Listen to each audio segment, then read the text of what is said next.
이 시간 우리에게 주시는 하나님의 말씀은 창세기 18장 32절에서 33절의 말씀입니다.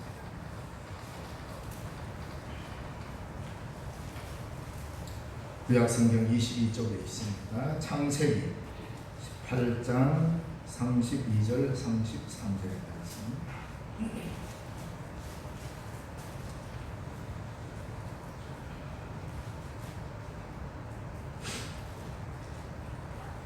찾으신 줄 알고 봉독해 드리겠습니다. 창세기 18장 32절 33절의 말씀입니다.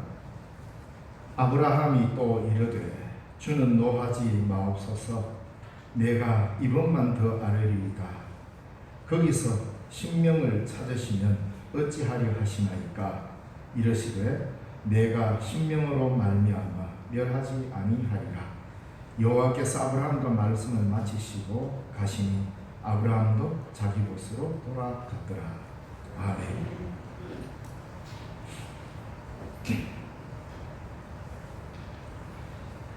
창세기 18장 전체를 우리가 읽어보면 하나님의 놀라운 아브라함의 아들에 대한 약속이 이어짐과 동시에 타락한 도시의 상징인 소돔과 고모라 성이 하나님의 심판으로 멸망하는 그 장면이 함께 나옵니다. 그런데 이 세상에 멸망하는 모든 자리에는 멸망 그 자체만 있는 게 아니라 언제든 구원의 기회와 희망이 항상 있어 왔습니다. 그런데 사람들은 하나님이 주시는 그런 기회와 희망을 다 때로는 놓치고 멸망을 받을 수밖에 없는 상황으로 치닫습니다. 하나님은 한 번도 우리 인간에게 기회를 박탈한 적이 없습니다. 언제나 새로운 기회를 주시고 새롭게 살아갈 수 있는 길도 열어주셨고, 그런데 인간은 그런 기회와 그런 것을 알지 못했다 이 말입니다. 아마 에덴 동산에서부터 인류가 시작되면서부터 하나님은 처음부터 인간에게는 이러한 기회를 하나님께서는 주셨죠. 노아 때에 이르렀습니다. 하나님께서 물로 세상을 심판할 때도 노아의 방주를 만들면서 사람들에게 복음을 선포하고 기회를 주었습니다. 받아들이지 않습니다. 소돔과 고모라 성이 멸망할 때도 마찬가지였습니다. 참 안타까운 것은 롯이 자기의 사위들에게 가가지고 하나님이 이 성을 심판하는 거니까 빨리 도망가자, 여기 있으면 죽는다. 그러니까 그 사위들이 하는 말이 그 장인의 말을 농담으로 여겼더라, 그렇게 이야기합니다. 그러니까 산으로 도망가자. 그러니까 19장에 나옵니다. 보면 참 기가 막히죠. 19장 14절에 보면 롯이 나가서 그 딸들과 결혼할 사위들에게 말하여 이르기를 여호와께서 이 성을 멸하실 터이니 너희는 일어나 이곳에서 떠나라 하되 그의 사위들은 농담으로 여겼더라. 그렇습니다.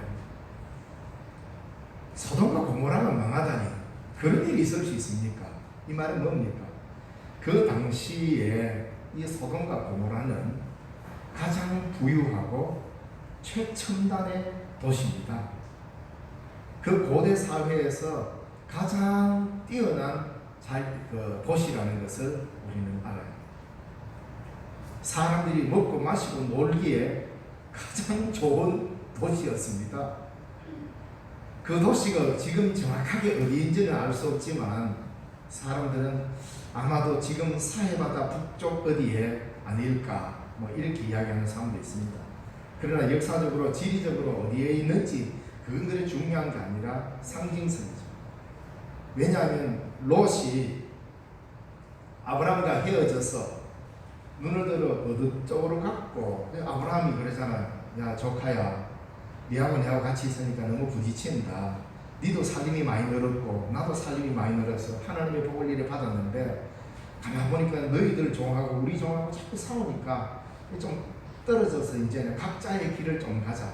아브라함이 삼촌이 야 조카니는 뭐 모르겠다만 나는 저쪽으로 갈게 하고 삼촌이 먼저 길을 정한 게 아니죠. 롯 보고 조카야 네가 가고 싶은 대로 가라.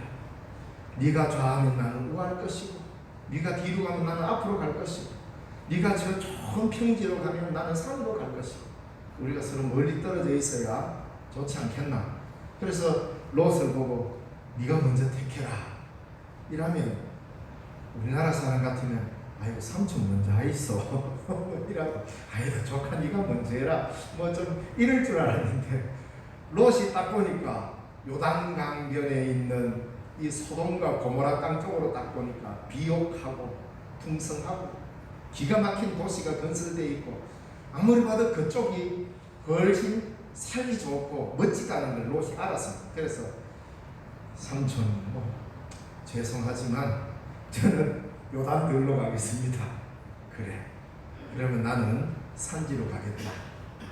그러니까 둘이 결별을 하고 이제 서로 헤어졌잖아요. 이 아브라함이 얼마나 적적하겠습니까? 그래도 긴 시간 조카를 돌보고 함께 살았는데 아이고 이놈이 지 좋자고 좋은 데로 택해가 갖고 오라니까 아마 굉장히 허전했을 거예요. 그때 하나님이 아브라함을 찾아오셔가지고 뭐라고 아브라함아 너무 섭섭해하지 마라. 네가 있는 그곳에서 동서남북 네가 밟을 때까지 다녀보라. 그 땅을 네한테 내가 다 주겠다. 이러한 떠나고 난 이후에 아브라함이 하나님의 달래시는 그 축복을 받게 되는데 아브라함 같이 인생을 오래 사는 사람 아닌 롯의 눈에도 아무리 봐도 이 소돔이 훨씬 멋지다는 걸 알았어요. 뭐 누구나 다 알 수 있는 야 그래 사람이 살려는 저 정도에 우리는 소돔과 고모라 하면 당장 일단 하나님의 심판을 받은 곳이라는 이 전제가 먼저 깔려있기 때문에 소돔과 고모라는 타락한 곳이니까 그거는 근처도 가서 안 돼. 이게 우리가 이미 선입견이 되어 있잖아요. 그런데 소돔과 고모라가 멸망하기 이전에 그 화려했던 도시를 생각한다면 오늘 이 중에 니 어디서 살래? 물으면 여러분 저 같아도 척박한 산속에 들어가서 산당하고 당연히 소돔과 고모라 요단 들판에 저 기름진 땅에 소돔과 고모라 저쪽 가겠습니다. 그 선택 안 할 사람 누가 있겠습니까? 롯이 그렇게 어리석은 사람이 아닙니다. 자기 눈으로 딱 재봐도 당장 눈에 표시날 만큼 소돔과 고모라가 멋있었던 것입니다. 기가 막혔던 것입니다. 그 당시 그 오랜 고대 사회에 그 도시가 풍요했고 차고 넘쳤던 도시입니다. 먹고 놀 수 있다는 도시는 풍요하다는 말입니다. 롯이 그 도시를 택해서 갔잖아요. 이렇게 사람들은 잘 살고 싶은 욕망은 어느 시대나 있었습니다. 그런데 그 도시가 멸망하리라, 돈 망한다 이 말 할 때 무슨 소리 하고 있노? 산으로 간 아브라함이 먼저 망했지 여기 있는 우리가 망한다는 것은 있을 수 없다고 생각합니다. 우리도 한번 그럴 겁니다. 여러분 예를 들어서 누가 아이고 지금 그 대구시의회하고 군의군 의회하고 뭐 이게 군의군을 대구시로 편입하느냐 마느냐 하니까 대구시에서는 좀 생각해보자 그러고 뭐 됐다가 안 됐다가 지금 줄달리기 하고 있죠. 그 말은 뭡니까? 대구시가 안 들어가면 군의가 사라질 것 같으니까 위기감이 있잖아요. 당장 우리가 봐도 그런 위기감이 있습니다. 우리는 그렇게 생각한다는 거죠. 왜? 사람의 눈으로 볼 때 지금 우리 예를 들어서 신령이 빨리 없어질까? 서울이 빨리 없어질까? 이러면 누가 서울이 먼저 없어진다고 누가 이야기하겠습니까? 당연히 아이고 신령 큰일 났대. 우리 교회만 봐도 이 나이 든 사람이 더 많고 이러니까 인간적인 입장에서 보면 안 그렇습니까? 바로 이런 상황에서 신령 걱정하지 마라. 서울로 빨리 망한대. 빨리 거기서 나와야 되는데 이런 이야기하면 여러분 믿을 사람 누가 있겠습니까? 저 목사님이 약간 이상한 사람인 것 같다. 이래 이야기 안 하겠습니까? 그러니까 지금 서울이 망한다는 게 아니라 소돔과 고모라가 망한다는 말을 했을 때에 롯의 사위들이 그런 생각을 갖고 있었던 것입니다. 똑같습니다. 오늘날 우리가 누군가 가지고 아이고 그 분이군 걱정하는 신령 분이 걱정하지 마라.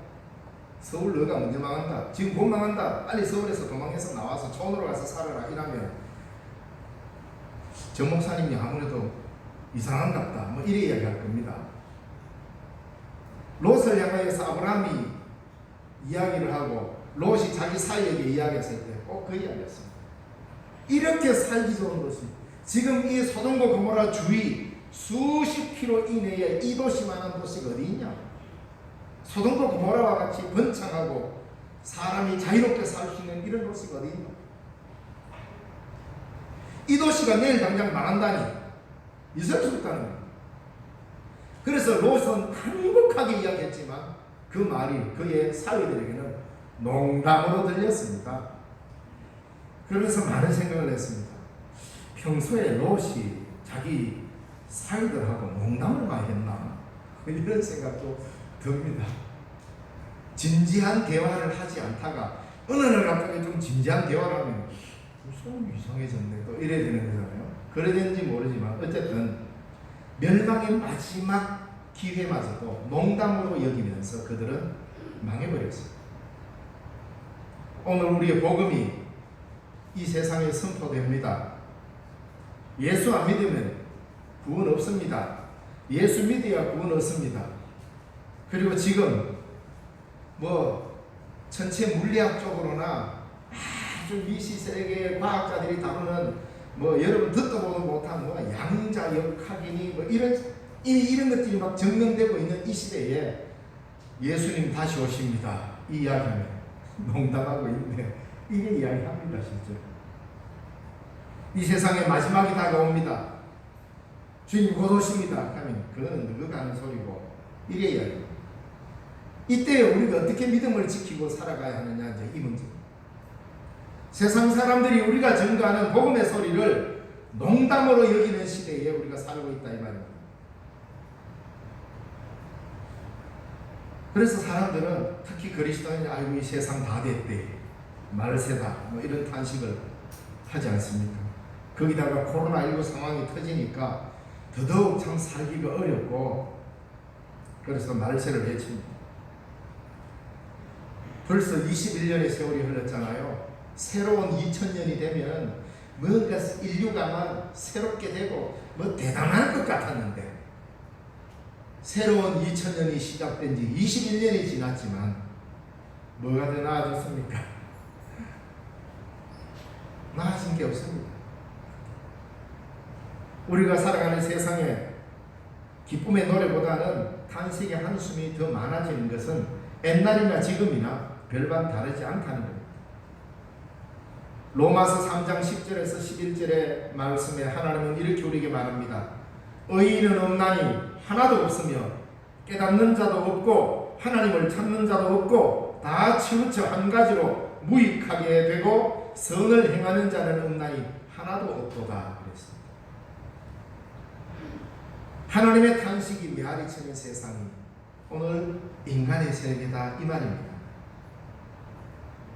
지금부터 2000년 훨씬 전에 예수님이 살아계셨을 그때나 2000년이 흐르고 난 오늘이나 인류의 현실에서 궁극적으로 바뀐 것은 아무것도 없습니다. 삶의 방식과 생각들이 많이 바뀌었지만 인간 자체가 바뀐 것은 아닙니다. 시간이 흐른다고 해서 인간의 본성이 바뀌는 것은 아닙니다. 세월이 가면 모든 것이 해결될 것 같지만 인간의 죄는 세월의 흐름과 상관이 없습니다. 세월이 흐르면 우리의 죄악이 더 옅어지는 것도 아닙니다. 로마서 3장은 읽어보면 사도 바울의 탄식이 거기에 나옵니다. 그래서 사도적인 그 사도 바울의 증언에 의하면 세상의 일에 기대를 걸고 희망을 두는 것 자체가 잘못이다. 세상의 일 때문에 실망하는 거나 좌절하는 것 또한 잘못이다. 이렇게 이야기합니다. 왜? 거기에는 아무 선한 것이 없기 때문이다. 그러면 우리 이 세상을 포기하고 이 세상에 살지 말고 그냥 천당으로 그냥 점핑해가 가야 되느냐? 그 이야기가 아닙니다. 오늘 본문을 읽으면서 그러한 대답을 우리가 찾아야 할 것 같습니다. 아브라함이 또 이르되 주여 노하지 마옵소서. 내가 이번만 더 아뢰리이다. 거기서 신명을 찾으면 어찌하여 하시나이까. 하나님이 소돔과 고모라를 심판하려고 할 때에 아브라함이 다급하게 하나님 앞에 무릎을 꿇습니다. 하나님, 먼저 하나님이 아브라함이 하나님, 아니 소돔과 고모라를 멸망하면 안 됩니다. 하나님, 왜? 어떻게 악인과 의인을 같이 멸망시킬 수 있습니까? 하고 아브라함이 하나님께 여쭙니다. 그러니까 하나님이 아브라함에게 먼저 제안하죠. 처음에는 그래, 그럼 그 성에서 네가 의인 50명만 찾으면 내가 심판 안 할게. 그래서 아브라함이 어떻게 찾았는지 알 수 없지만 소돔과 고모라 성을 시간적인 간격이 아마 있었을 겁니다. 50명이 안 되니까 하나님 5명 깎읍시다. 5명 깎고 또다시 가야 보니까 안 되겠는 거예요. 하나님 5명만 더 깎읍시다. 그래서 결국 40명이 됐어요. 또 돌아와요. 하나님 한 번 더 기회를 주십시오. 30명. 그래, 30명 찾아라. 이 또 자신이 없습니다. 20명은 어떻습니까? 하나님이 그래, 20명 찾아가라. 20명 찾는데 안 나오는 것 같습니다. 그래서 마지막으로 다시 한번 용기 내가, 왜 아브라함도 체면이 있지, 하나님 이번 한 번만 더 내가 하나님 앞에 부탁할 테니까 하나님 이번만 하면 돼. 진짜 마지막입니다. 한 번만. 그래, 뭐 10명만 찾으면 어떻겠어? 좋다. 10명 찾아봐라. 거기서 아브라함은 자신이 얼마나 안타까웠겠습니까? 10명을 찾아야 10명도 안 보이는 겁니다. 그래서 마지막 절에 보면 참 쓸쓸하잖아요. 여호와께서 아브라함과 말씀을 마치시고 가시니 아브라함도 자기 곳으로 돌아갔더라. 참 이 뒤 하나님이 구약 성경에 보면은 하나님을 굉장히 인간적인 표현으로 많이 기록해 놨습니다. 돌아가시니 아브라함도 자기 곳으로 갔다. 서로 마주보고 이야기하다가 자기 곳으로 헤어져서 가는 이 쓸쓸한, 서로를 향한 쓸쓸한 뒷모습이 이게 소돔과 고모라를 향한 같은 마음이 아니었겠나 이렇게 봅니다. 그래서 오늘 본문은 참 언제 읽어봐도 신비로운 모습입니다. 거기서 의인 10명 찾으면 어찌하겠습니까? 라는 아브라함의 다그침에 하나님께서 거기서 10명의 의인이 있다면 그 10명의 의인으로 인하여서 나는 멸망하지 않겠다. 대답합니다. 결국 소돔성은 비같이 쏟아지는 유황불로 엎어져서 멸망했고 그 성 안에 있는 모든 백성, 모든 생물이 다 죽고 붕괴되고 말았습니다. 이게 창세기 19장, 20장을 거쳐서 19장에 나오는 소돔과 고모라가 멸망하는 그러한 모습입니다. 자, 소돔성이 망한 것은 겉으로 보기에는 이렇게 표현할 수 있습니다. 하나같이 전부 다 죄인이라서 망했다. 이렇게 죄인들이 많아서 멸망했다. 이래 이야기합니다. 죄인이 많으면 멸망한다. 이 논리로 가고 있습니다. 자, 이렇게 보면 옛날의 소돔과 고모라 성과 오늘 우리가 살아가는 이 세상과 뭐가 다릅니까? 세상성을 표시해내는 대표적인 도시로서 소돔과 고모라라는 이 말입니다. 오늘 우리는 소돔과 고모라에 안 사니까 소돔과 고모라가 아니라고 스스로 일할 필요 없습니다. 우리 모두는 사실은 소돔과 고모라와 같은 도시에 살고 있는 겁니다. 그게 세상이기 때문입니다. 그래서 소돔성이 망한 것은 죄인들이 많아서가 아니라 소돔성이 망한 것은 의인이 없었기 때문에 망했다 이 말입니다. 의인 10명만 있었더라면 흉악한 죄인이 그곳에 아무리 많았어도 그 성이 그렇게 망하지는 않았을 것이다 라는 것이 창세기의 기록입니다. 여기서 역사와 사회를 보는 성경의 시각이 분명해지는 겁니다. 그 사회를 지탱해내고 그 사회를 구원시키는 놀라운 힘은 악인이 얼마나 많은 대량의 숫자가 있느냐가 중요한 것이 아니라 그 지역에 의인이 얼마나 있느냐, 하나님은 그 관점으로 보신다는 거예요. 죄악의 관영에서 심판받을 땅이라 할지라도 그곳에 하나님이 보시는 의인이 몇 명 있는, 그 의인들로 통하여서 하나님은 다시 희망을 심고 살려가겠다는 건데 의인이 없을 때 망했습니다. 그래서 세상이 얼마나 썩었느냐라는 것은 문제될 수 없습니다. 왜? 하나같이 하나님을 알되 아무도 하나님을 깨달아 알지 못했다고 그랬습니다. 이게 세상입니다. 그러니 거기에 우리가 뭔가 새로운 희망을 걸 기대가 있는 게 아니라, 그러므로 아이고 이놈의 세상 다 썩어 빠졌다 라고 자책하거나 낙담할 이유가 없는 겁니다. 죄인이 얼마나 억울되느냐 역시 문제될 것이 없습니다. 의인이 있느냐를 물어야 합니다. 단 10명의 의인이 있는지를 따져야 합니다. 10분의 9가 썩었다고 탄식할 것이 아니라 그 속에 의인이 있느냐. 우리는 세상이 살만하다고 희망을 갖고 세상이 어려워진다고 좌절하고 그렇게 하지 않습니다. 살아계시고 항상 우리와 함께 계시는 하나님을 믿는 믿음 때문에 우리는 희망을 갖고 삽니다. 그래서 희망의 근거가 세상에서 일어나는 여러 가지 일들로 인하여서 우리는 그곳에다 희망의 근거를 둘 수가 없는 거예요. 오로지 우리는 하나님에게만 희망을 둘 수 있는 사람들입니다. 그래서 세상이 좀 살기 좋다고 야 드디어 천국이구나 라고 말해도 안 되고, 좀 살기 힘들다고 해서 이 망할 놈 세상하고 욕할 필요 없다 이 말입니다. 왜? 우리의 희망과 구원의 궁극적인 근거는 하나님께 두고 있기 때문입니다.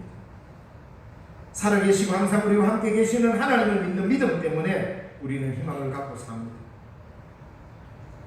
사망이 음습해오고 죽음의 두려움이 음습해온다 할지라도 죽으셨지만 사흘 만에 부활하여 승리하신 그리스도를 믿는 믿음 때문에 이 어지러운 세상 중에 어지럽지 않게 살아갈 수가 있는 것입니다. 누군가가 묻습니다. 이 민족에게 희망이 있느냐? 이렇게 묻습니다.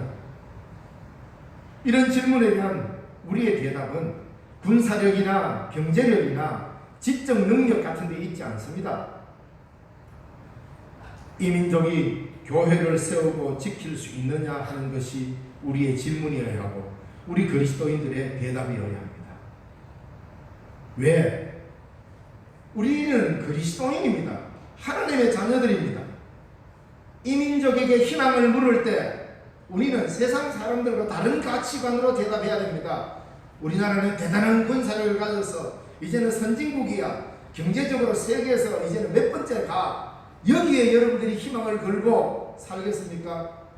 물론 대단한 나라입니다. 이렇게 이룬 것만으로 이거는 기적 같은 일 아닙니까? 그러나 그것이 우리의 궁극적 민족의 희망이 아니고 우리는 어디에? 교회에서 희망을 걸어요. 이 땅에 교회가 있다는 것은 하나님이 함께 하시고 부활하신 주님이 함께 하시고 성령 하나님이 우리 안에 있다는 것을 확정하기 때문에 이 땅에 교회가 있는 한 이 민족은 희망이 있다. 이 이야기를 해야 되는 거 아닙니까? 그거는 목사님이나 되니까 하는 이야기고 혹시 이런 겁니까? 우리 모두가 그리스도인은 이 마음이에요. 당신은 이 민족에게 희망이 있다고 믿습니까? 예, 있습니다. 근거가 어디입니까? 이 땅에 하나님의 교회가 세워져 있습니다. 이 땅에 우리 교회가 아직 건재하고 있습니다. 교회가 있기 때문에 희망이 있습니다. 이런 이야기를 해야 됩니다. 그리고 이 대답을 하려면 우리는 거기에 합당한 책임적 삶을 살아야 합니다. 그래서 교회 건물만 번듯이 지어놨다고 해서 민족의 희망이 되는 것은 아닙니다. 이 민족에게 미래가 있느냐라고 되묻는다면 저는 몇 번이고 서슴없이 이렇게 대답할 것입니다. 이 땅의 교회를 보면 알 수 있다. 교회를 보면 미래가 보입니다. 그래서 우리는 이 어려운 중에 교회를 세우고 교회를 지키고 선교하는 것입니다. 감사하고 기뻐하며 기도하고 사는 이유가 이것 아니겠습니까? 주님의 부활을 예배하고 찬양하는 교회가 있는 한 우리에게는 희망이 있습니다.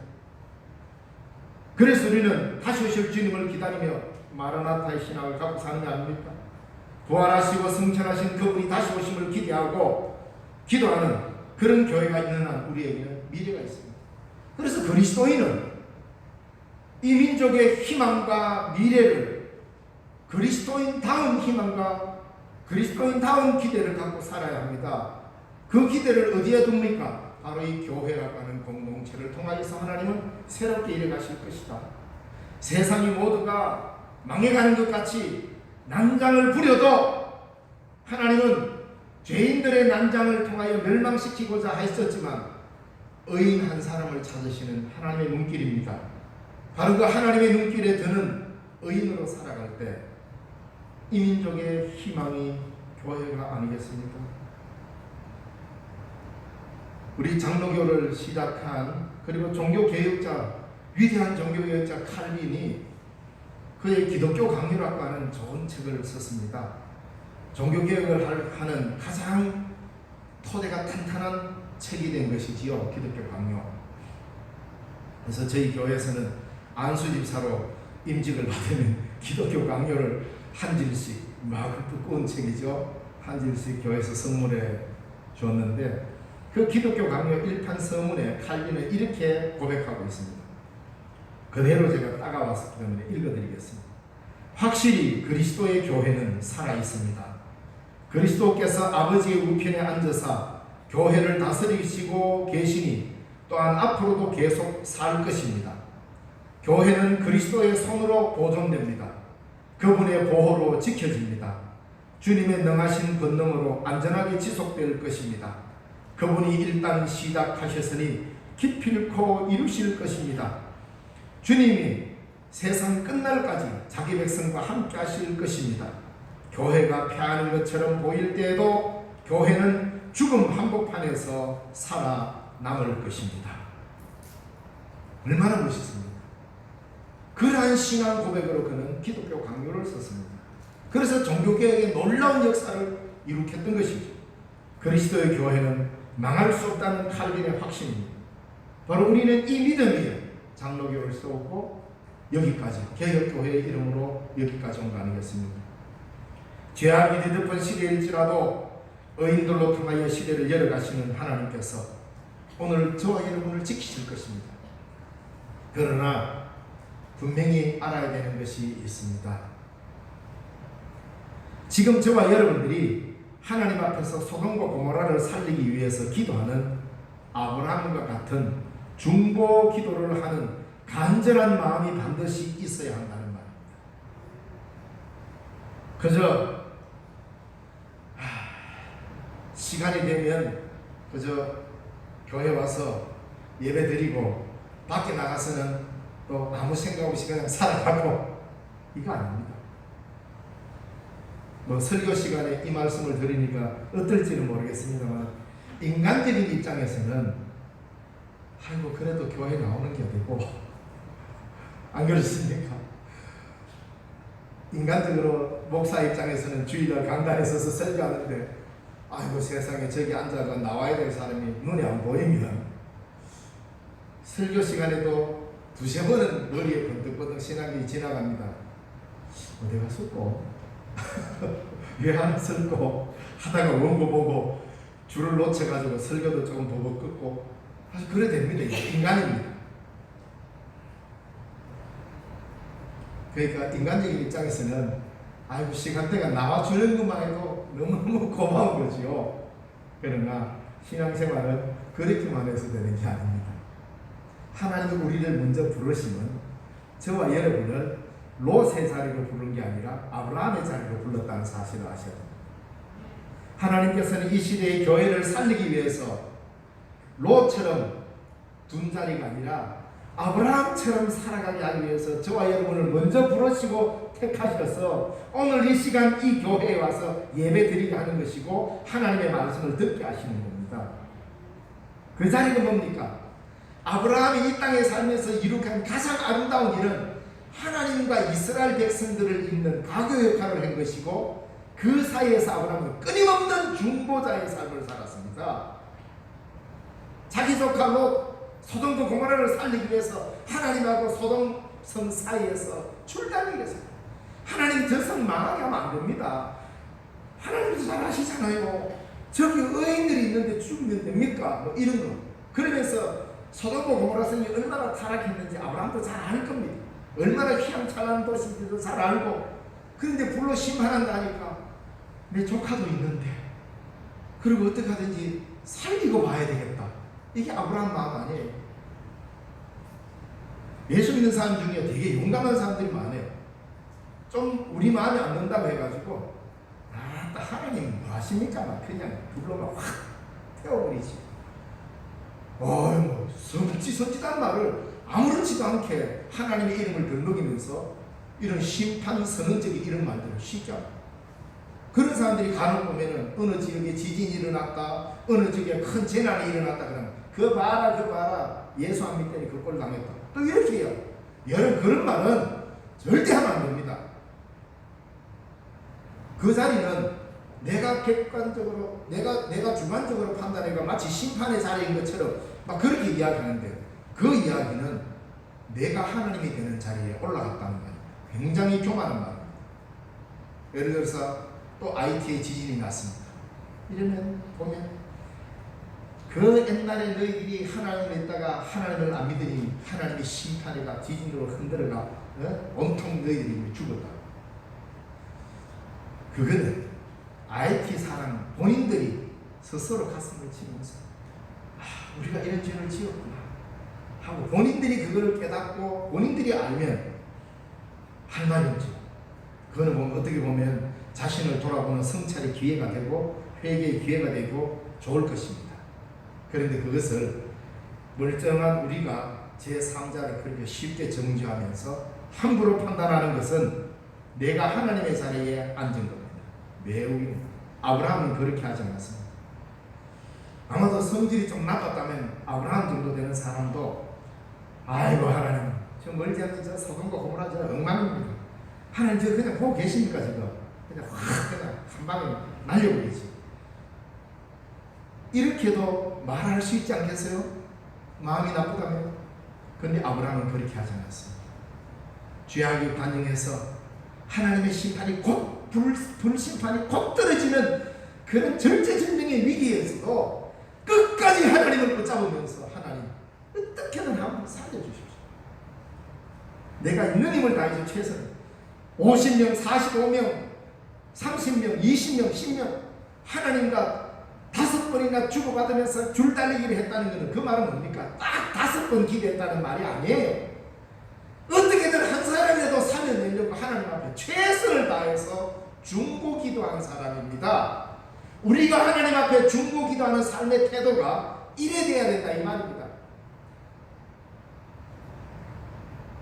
그래서 누군가를 살리기 위해서, 이 민족을 살리기 위해서, 이 땅을 살리기 위해서 중보 기도하는 사람의 기도가 가장 영성이 깊은 기도요, 가장 거룩한 기도의 모습입니다. 하나님 이것도 주시고 저것도 주시고 이것도 줘요. 모든 기도가 자기 중심이 되어 있는 기도는 그 기도가 아무리 깊어다 한들 하나님 앞에 큰 능력 있는 기도가 아닐 겁니다. 아브라함이 위대한 이유는 자기 자신의 일신을 돌아보지 않고 망해가는 죄인의 도시 소돔과 고모라를 살려보겠다고 하나님 앞에 기도했고, 그래서 롯 한 가정만 구원받기는 했습니다만은 참으로 대단한 사람입니다. 결국 그 아브라함의 중보 기도가 하나님 앞에 이르러서 롯의 가정이 나오게 됩니다. 이게 그대로 우리에게 복음으로 왔습니다. 예수 그리스도가 하나님과 우리 사이에 중보자로 오셨습니다. 우리를 살리기 위해서 하나님 앞에 강구를 하고 이마에 땀이 피같이 흐르는 기도를 통하여 십자가를 지시고 자기 몸을 살찌고 피 흘리면서도 왜? 우리를 살리기 위해서 그 기도를 하나님께 올리신 분이 그리스도십니다. 그러므로 우리의 기도가 가장 아브라함을 닮아가고 가장 예수님을 닮는 기도는 나 자신을 향하는 기도가 아니라 이웃을 향한 기도요, 중보의 기도만이 가장 예수님을 닮은 기도가 되는 겁니다. 그래서 하나님, 저 사람 좀 살려달라. 오늘 우리가 언뜻 보면 내가 잘해서 예수 믿는 것 같죠? 그렇지 않습니다. 알게 모르게 여러분들을 위해서 기도하고 용서해주는 여러분들은 모르지만 여러분들 주위에서 중보 기도하고 하나님 이 사람 좀 구원해 주십시오.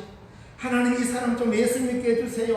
하나님 이 사람 좀 하나님 백성 되게 해달라고 기도하는 그 가슴 찢어지는 기도의 삶을 통하여서 오늘 우리가 하나님 앞에 있는 겁니다. 그러면 내가 그렇게 해서 구원받고 그리스도인이 되었다면 우리 또한 그런 중보자의 자리에, 아브라함의 자리에, 그리스도의 자리에 나가야만이 그게 바로 의인이라. 의인, 그러니까 도덕적으로 흠결이 없고 깨끗하고 율법을 100% 지켜서 내가 의인을 획득하는 게 아니라 왜 의인이 되시는지 제가 오늘 이 본문을 통해 말씀드릴게요. 왜 의인이 되느냐? 우리가 세상 사람들보다 도덕적으로 깨끗하게 살아야 되는 것은 당연지사입니다. 그러나 그들보다 내가 좀 법을 잘 지키고 도덕적으로 잘 살았다고 해서 내가 의인이 되는 게 아닙니다. 의인은 뭡니까? 하나님과의 대화의 관계가 성립될 때만이 의인입니다. 하나님과 대화할 수 없는 의인은 없습니다. 하나님을 등지고 하나님과 대화할 수 없는 사람이 죄인입니다. 하나님과 대화가 안 되는데 지가 아무리 깨끗하고 멋있게 살아도 그는 죄인입니다. 나는 남 등쳐먹은 일이 없다. 나는 법을 잘 지켰다. 한들 하나님과 등진 삶은 죄인입니다. 그러나 좀 부족해도 하나님과의 관계성에 들어가고 하나님과의 대화가 이루어지는 이 관계가 되면 이게 의인인 것이죠. 그게 뭡니까? 기도입니다. 하나님과 마주하는 자리, 이 자리가 기도의 자리입니다. 바로 그 자리에서 자기 자신만을 위해서 구하는 것이 아니라 하나님, 소돔 보이십니까? 고모라 땅 보이십니까? 저 땅 한번 살려주실 수 없습니까? 이 기도를 하는 사람, 하나님께서 그 사람을 의인으로 인정하시는 거 아니에요? 그래서 가장 아름다운 기도는 타인의 생명을 위해서 하나님께 비는 기도입니다. 바로 중보 기도란 말입니다. 이 중보 기도의 양만큼 우리는 기도의 능력자가 될 수 있을 것입니다. 세상을 구하는 일은 내가 직접 하는 게 아닙니다. 내가 무슨 영웅 호걸이 되듯이 뛰어들어서 내가 직접 세상을 구해낼 수 있는 그 일이 아닙니다. 세상을 구하는 것은 하나님이 하십니다. 세상을 구원하는 것은 내가 직접 하는 게 아니고 바로 우리가 중보자의 자리에 있을 때 세상이 구원되는 거예요. 세상은 항상 구원되는 방식이, 이 세상에는 구원되는 방식이 직접적으로 이루어지는 구원은 없습니다. 예를 들어서 하나님이 노아 심판 때, 물 심판을 때 구원의 중보자로 노아를 세웠습니다. 아브라함 때 소돔과 고모라가 멸망할 때 중보자로 아브라함을 세웠습니다. 그게 하나의 구약에 나타난 하나의 표시잖아요. 약속이잖아요. 그러다가 궁극적으로 온 인류를 구원하시기 위해서 하나님은 그 중보자로 자기 아들 예수 그리스도를 중보자로 세우셨습니다. 그리고 하나님의 구원이 선포된 이 세상에서 이제 그 구원이 각자에게 하나님의 놀라우신 구원의 은혜가 들려지는데 누구를 쓰십니까? 저와 여러분을 이 세상을 구원하는 중보자로 세운 거죠.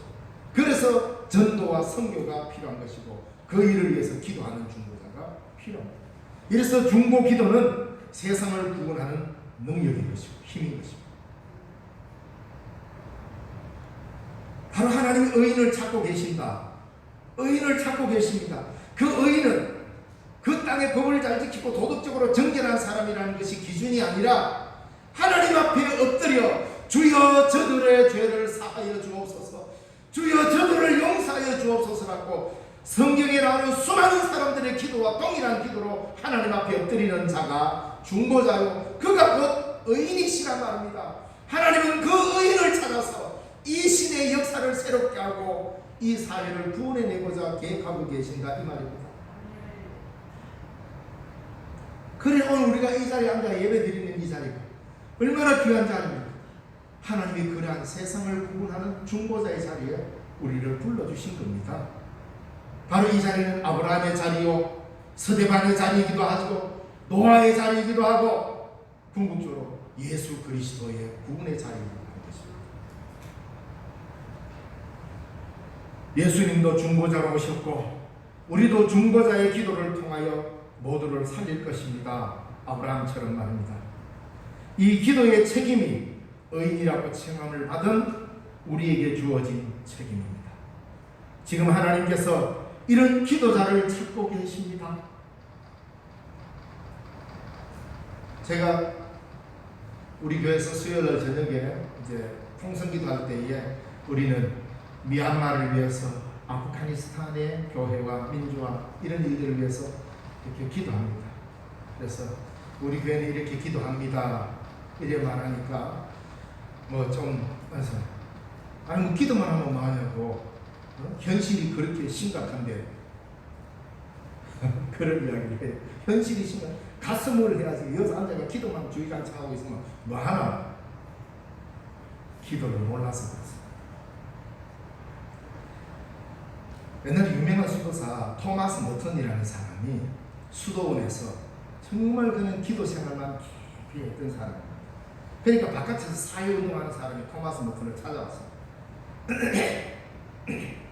와가지고 그 수도자에 아니 세상이 지금 이렇게 돌아가는데 이 수도자 여기 이 수도원에 갇혀서 기도만 한다고 세상이 바뀝니까? 그러니까 나와서 운동도 하라 이 말이죠. 그 말하니까 이 토마스 머턴이라는 사람이 그렇게 했습니다. 세상이 구원을 얻고 새롭게 변혁되고 그 하는 모든 힘의 근원은 우리가 여기서 하는 기도로서부터 시작됩니다. 이래야 정말 진정한 영성가 수도자들은 그런 폭이 있습니다. 물론 우리가 현장에 가서 직접 돕는 것도 매우 소중한 일입니다. 그러나 여기 여러분 미얀마, 아프가니스탄 지금 직접 갈 수 있는 사람 누가 있습니까? 그러면 1차적으로 뭘부터 해야 됩니까? 아브라함이 직접 소돔에 가가지고 죄인들을 끌어내야 됩니까? 안 그랬습니다. 하나님하고 앞에서 앉아서 기도했습니다. 오늘 우리가 할 수 있는 일은 바로 이 미얀마 땅의 교회를 위해서, 그 땅의 민주화를 위해서, 아프가니스탄의 교회가 굉장히 급속도로 아프가니스탄의 교회가 성장하고 있을 때입니다. 지금이 이슬람권에서는 최고로 빠르게 교회가 성장하는 지역이었어요. 그런데 이런 일이 벌어졌습니다. 그럼 그 땅의 그리스도인들 지금 어떠합니까? 목숨이 경각간에 달렸습니다. 그럼 우리가 할 수 있는 일은 뭡니까? 아브라함처럼 앉아서 기도해야 됩니다. 하나님 그 땅의 주의 백성들을 지켜달라고. 바로 이런 기도가, 그런 기도로 하나님 앞에 눈물 흘리는 자가 하나님이 찾으시는 의인이라 말입니다.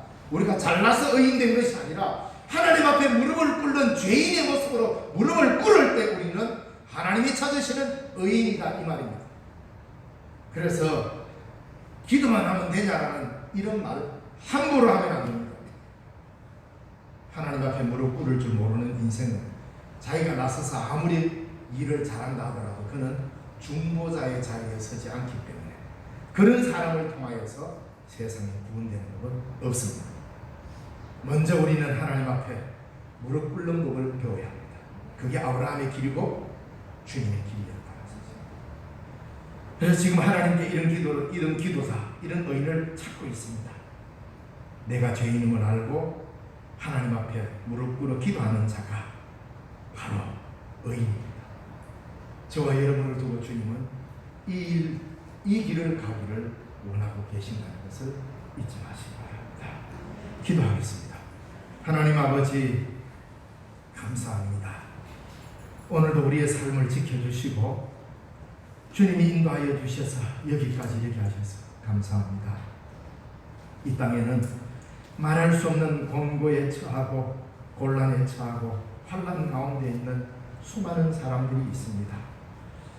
우리가 지금 곤란을 당하지 않고 환난을 당하지 않는다고 함부로 말하지 않게 하시고 긍휼히 여기며 하나님 앞에 먼저 무릎 꿇어 이 땅의 구원과 이 땅의 생명을 살리기 위해 몸부림치는 의인의 기도가 주께 이루어지게 하옵소서. 우리를 먼저 여기에 불러주셨사오니 하나님, 우리 신령중앙교회가 여기 있음으로 인하여 신령 땅을 살려내는 중보자의 자리에 올곧게 서갈 수 있도록 도와주시옵소서. 이 나라와 이 민족도 지켜주시고 평화롭지 못한 나라에서 힘겨워하는 연약한 수많은 주의 백성들을 기억하여 주시고 긍휼히 여겨 주옵소서. 예수님 이름으로 기도드리옵나이다. 아멘.